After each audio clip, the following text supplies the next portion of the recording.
Boleh ambo pantun je.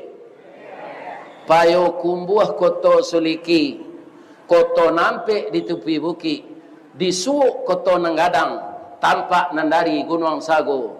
Ba'a kolah lain negari awak kini, makin diube makin sakit, tawa terserak biso nan datang, dukun mau be lah damam pulo. Kini dukun dan tukang ube itu namanya damam. Iya kan? Nyo oploskan pertalit jo pertama. Siapa nyo kicu tu?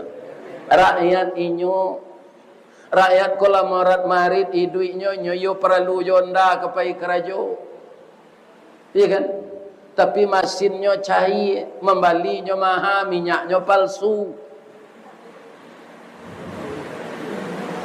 Iya kan?